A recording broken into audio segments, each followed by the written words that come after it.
What would you do if your parents sold your childhood home without telling you no warning, no goodbye, just a sticky note taped to the door?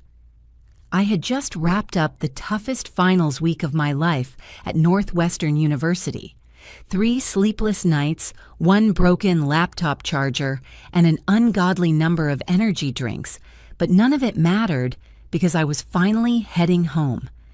My name's Danielle Price, I'm 22 and I study cybersecurity. I had dreams of making it big in Silicon Valley, but first, I just wanted to see my parents. I'd even picked out a gift for my mom during my layover in Chicago, a ceramic mug with "World's Best Mom" painted in bright yellow letters. I still remember cradling it like it was fragile hope. The bus ride from Chicago to Sacramento was long, hot, and miserable, but I didn't care. I kept picturing the moment I'd walk through our front door, breathe in the scent of my dad's weekend pancakes, and share the good news Professor Williams had nominated me for an internship at Nexora Labs, one of the best tech firms in the country. But when the cab finally pulled up to 1247 Oakwood Street, everything felt wrong. The lawn was dead. The flowers my mom used to fuss over were withered to dust. The curtains were gone, and the bold red "sold" sign stabbed into the dirt where our mailbox used to be. That was the first blow. I climbed the porch steps with a growing sense of dread. That's when I saw them cardboard boxes stacked like trash, labeled in my mom's handwriting, "Danielle's books," "Danielle's clothes," "Danielle's room." Garbage bags, stuffed with my old textbooks and jackets, lay beside them like an afterthought. Then I noticed a scrap of notebook paper taped to the front door, fluttering in the breeze like a cruel joke. I peeled it off with shaking hands. One sentence: "Handle it yourself." We had no choice. Mom. That was it. No explanation, no phone call. Just those 6 cold words and a driveway full of my life in pieces. I stood there stunned, watching strangers walk through what used to be my bedroom, now open for a house tour. It was surreal, like I'd been erased. My fingers fumbled for my phone. I called my mom, heart pounding so hard I could barely hear the dial tone. She answered on the 3rd ring. Not concerned, not surprised, just irritated. Like I'd interrupted her yoga class. "What is it, Danielle? I'm busy." I choked back my anger. I'm standing in front of our house. There's a "sold" sign. All my stuff is in boxes on the driveway. What happened? Her sigh was long. Bored. "We had to sell quickly. Got a good offer. We're moving to Florida. Your cousin Patricia found us a place. Why didn't you tell me you're an adult now? We couldn't wait around for your schedule." Each sentence hit like a hammer. "You'll figure it out," she added like she was giving me a compliment. "We did you a favor." A favor. They sold my home, left my belongings outside, and called it a favor. I was speechless, frozen. The only sound was the crinkle of duct tape peeling off one of the boxes as the wind nudged it open. That's when I realized this wasn't a misunderstanding. This was intentional. But the real shock that was still to come. Have you ever felt so disposable? You start to wonder if you ever mattered at all. I sat on those cardboard boxes in the hot Sacramento sun, blinking away tears I refused to let fall. Strangers were walking by like I was part of the scenery, just some college kid dumped on the curb like trash. And in a way, I was. I tried calling my dad, straight to voicemail. His old recording chirped cheerfully, "Hi, you've reached James Price, leave a message." I almost laughed, as if he'd call back. A few neighbors peeked out from behind their curtains. Mrs. Henderson from next door even stepped outside to get a better look. The shame hit harder than the heat. But this wasn't a time for tears. This was survival. I called my roommate, Jessica. She was in Seattle with her boyfriend. I messaged a dozen classmates. No one was around. No one could help. That's when the isolation hit me harder than the betrayal. I'd been so laser-focused on grades, deadlines, internships. I never built a real safety net, and now I was free-falling. Then I remembered Maya Patel. She dropped out junior year to launch a web design business. We hadn't talked in months. But I called anyway. My voice cracked the moment she answered. Danielle. What's wrong? You sound awful. I told her everything through choked sobs and shaking breaths. She didn't interrupt, just listened. And when I finally ran out of words, she said one sentence that changed everything. Pack whatever you can carry. Come over, I've got a couch. We'll figure it out. That simple kindness. It broke something open in me. Because for the first time since my world collapsed, someone chose to stand beside me. I shoved what I could into my duffel, my laptop, 2 weeks of clothes, my textbooks, and one wooden jewelry box, my grandmother's gift.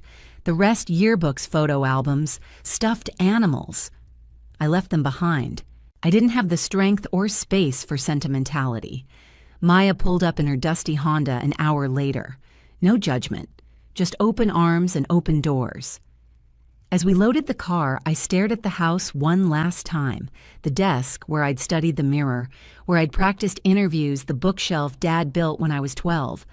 All of it left behind like it never meant anything. But what they didn't know, what they never expected, was that they had just lit a fire in me. As we drove off, I blocked my parents' numbers, deleted their contacts, even blocked my Aunt Carol because I knew she'd try to play mediator. Maya glanced over as I hit delete. You sure about this? They made their choice, I said. Now I'm making mine. But deep down, I knew this wasn't over, not even close. Because people like them, they always come back when they need something. Some people break when they're abandoned. Me, I rebuilt myself from the ruins they left behind. Living with Maya was supposed to be temporary, just a week or two until I figured things out. But 1 week turned into 2, then into 3 months. I was sleeping on a sagging couch in a tiny apartment over a laundromat, but it was better than anything my parents gave me. I picked up a part-time job at a local coffee shop and juggled it with summer classes. Every morning I woke up sore, tired, and bitter, but I kept going because I wasn't going to let the people who threw me away be the reason I failed. The worst part wasn't the back pain or the late nights. It was the question that wouldn't stop spinning in my head: why, what kind of parents sell the house and vanish without a single call? What were they running from? Maya noticed the obsession in my eyes. You're going to burn out, she said one night, catching me half asleep on my laptop at 2 a.m. You can't live on caffeine and anger forever. I lost everything I whispered. I'm not letting that happen again. That night, I couldn't sleep, and instead of counting sheep, I started counting lies. I dug through every online tool I knew from my cybersecurity courses, reverse search, public records, obituaries, real estate transactions. But I found nothing on James and Patricia Price in Florida. No condo, no social media, no updated mailing address. It was like they'd vanished, but not in the way they claimed. Then, out of nowhere, came a clue.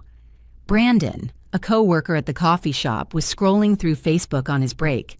Hey, didn't you say your parents moved to Florida? Yeah, why? He turned his phone toward me. It was a group photo from a local Sacramento community board meeting, dated just 3 days before I came home. In the back row, standing clear as day, was my father. Same glasses, same half smile, same polo shirt he wore every Sunday. My chest tightened. My hands trembled. They told me they had already moved, that they were gone. But my dad was still in Sacramento just days before they left me on the street, which meant they didn't have no choice. They chose to abandon me. They planned it. I stood up so fast I nearly knocked over Brandon's coffee. I need to make a phone call, I muttered, already storming toward the back alley. My fingers hovered over the block list, then unblocked my mother's number. She picked up on the second ring. This time her voice was wary. Danielle, is everything okay? You lied to me. Silence. Dad was at a community meeting 3 days before you dumped me. You said you'd already left, that it was sudden, but you were still in Sacramento. You had time. A long pause. Then finally, her mask slipped. So what difference does it make? The coldness in her tone. It was like talking to a stranger. The difference is that you could have called. You could have prepared me. But you didn't. Because you didn't want to deal with my reaction. "Oh, for crying out loud, Danielle," she snapped. "You're being ridiculous. We knew you'd figure it out. You always were resourceful." Resourceful. That's what they called it now. You think making me homeless was character development? We didn't make you homeless. We gave you an opportunity to what become numb. My voice broke. I was shaking. But I didn't stop. "You want thanks? You abandoned me with a sticky note. You taught me the people who should love you the most will leave when things get inconvenient. We raised you for 22 years. That's more than most kids get. You raised me just long enough to weaponize my independence against me." I took a breath, then said something I never thought I'd say. "We're done. No more calls. No more guilt. You wanted me out of your life. Congratulations. You got it. Now you're being childish. Click." I hung up, blocked her again, blocked my dad, blocked Aunt Carol, blocked everyone who might try to drag me back. And in that moment, something inside me shifted.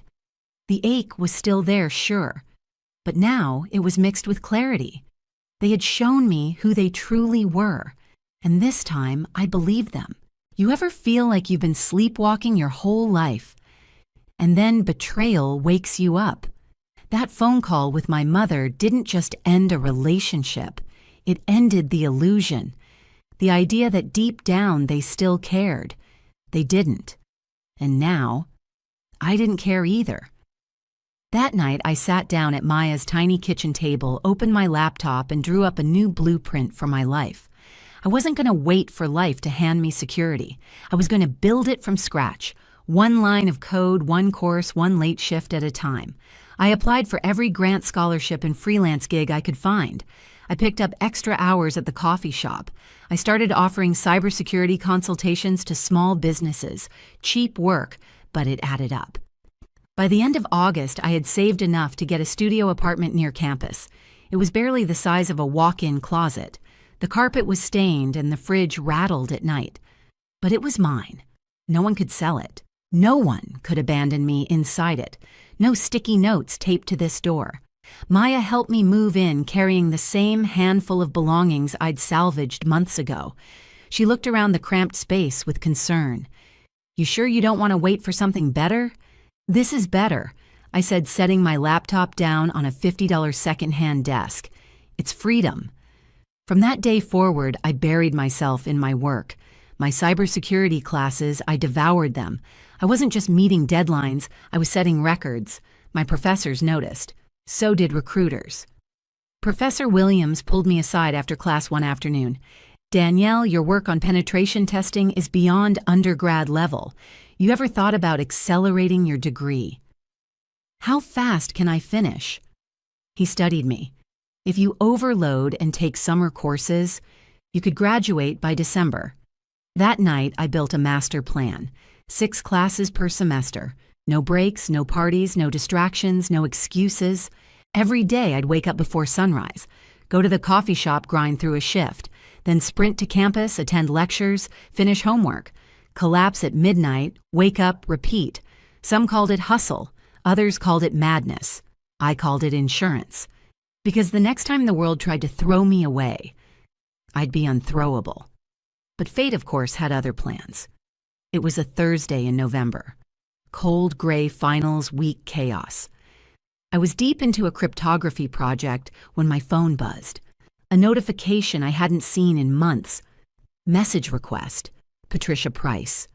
My stomach dropped. It was my mother. "Danielle, honey, I know you're angry, but we need to talk. Please call me. We're in trouble. You're the only one who can help." For a long time, I just stared at the message. Hands frozen, brain racing. Part of me wanted to delete it on sight. The other part wanted to know what could drive her to reach out after months of silence. I took a screenshot, sent it to Maya. Just a question mark. She replied instantly, "Oh hell no, don't even open it." But I was already typing back, not to help them, not even out of curiosity, but because for the first time in my life, they needed me, and I was going to find out exactly why. They always said I was smart. Now they were counting on that intelligence to save them.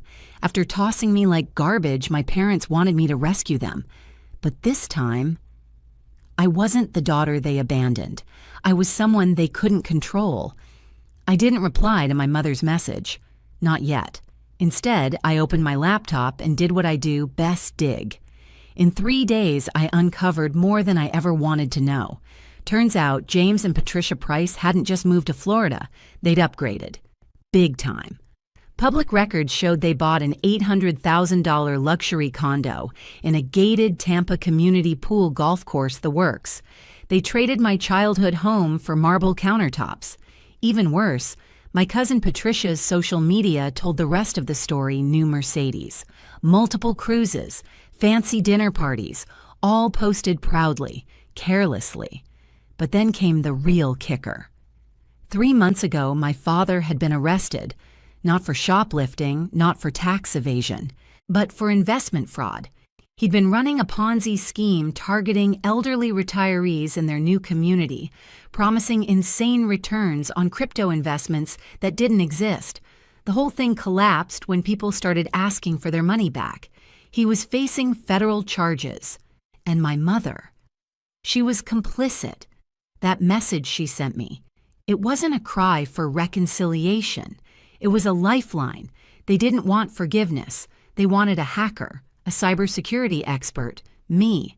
Whether it was hiding digital assets, covering their tracks, or rewriting some shady financial records, they thought I'd help, because we're family. The irony nearly knocked the wind out of me. I sat at my desk, reread the message one last time, then crafted my reply. I'm sorry to hear you're having difficulties. Unfortunately, I'm very busy with school and work right now. I'm sure you'll figure something out. After all, you always said I needed to be more independent. Maybe now it's your turn. Send, block, goodbye. But they didn't stop. Within hours, friend requests poured in. From my father, from Aunt Carol, from names I didn't recognize. Probably family friends recruited to guilt me. Blocked, blocked, blocked. Then came the emails, the unknown numbers. A certified letter forwarded from my old address. Even a voicemail sent to my university inbox. I ignored them all. Maya watched this unfold with barely concealed fury. You're really not going to help them. Help them what hide stolen money obstruct justice. I shrugged. They taught me that family doesn't owe each other anything. I'm just returning the lesson. But the final straw that came weeks later. I was walking across campus, finally free after my last exam, when a woman approached me near the library. Business suit, clipboard, badge, Danielle Price, I'm Agent Sandra Martinez. FBI, we need to talk about your parents. My heart stopped cold. I tried to keep my voice steady. I don't have parents. She raised an eyebrow. They've listed you as their emergency contact. They've told investigators you're helping manage offshore accounts. They say their daughter is a cybersecurity expert, that you've been assisting them remotely. The rage that surged through me nearly knocked me off my feet. They didn't just abandon me. They didn't just come crawling back. They tried to frame me. Even after cutting me out of their lives, they were still trying to destroy mine. I need to call my lawyer, I said. You have a lawyer, I will in 5 minutes. I pulled up the legal aid contact the university had given me and hit dial, because I wasn't going down for people who thought I was expendable. Not now. Not ever. The month that followed was the most terrifying and empowering of my life. I turned over every email, every call log, every time-stamped message I had. I worked with the university legal aid team, filed affidavits, and even allowed the FBI to mirror my laptop just to prove I'd never touched any of my parents' shady offshore activity. And the deeper they looked, the clearer it became. I was clean. But my parents, they were screwed. Every document I turned over, every detail I remembered, every dead-end email they'd sent was another nail in their coffin. I wasn't just clearing my name. I was building the case that buried them. When the indictments dropped, it was all over the news. James and Patricia Price sentenced to 15 years in federal prison for orchestrating a multi-million-dollar Ponzi scheme targeting elderly victims. They didn't even get bail, and I walked across the graduation stage 6 months early, diploma in one hand, a job offer from Nexora Labs in the other. I didn't cry, didn't stumble, didn't look back. Because the people who tried to break me, who sold my childhood home, dumped my life on the sidewalk and left me with 6 words on a sticky note, they taught me something priceless, that the world doesn't owe you anything, so you owe yourself everything, in a strange, twisted way. Their betrayal was the best thing that ever happened to me, because it forced me to become unshakable, to build a life so solid no one could take it from me again. Today I live in a high-rise overlooking San Francisco Bay. I lead a cybersecurity team. I help protect people from the same kind of deception that almost ruined me. And as for James and Patricia Price, they write me letters now. From prison. I don't read them. I don't return them. They're filed under no return address in a box I never open, because I already wrote the final message, the only one they'll ever get from me. Handle it yourself, just like they said. Have you ever been abandoned by the people who were supposed to protect you? Did you rise above, or are you still carrying the weight of that betrayal? Tell your story in the comments, and if Danielle's story hit you where it hurts, subscribe and hit that bell. There's more truth fire and real survival coming your way.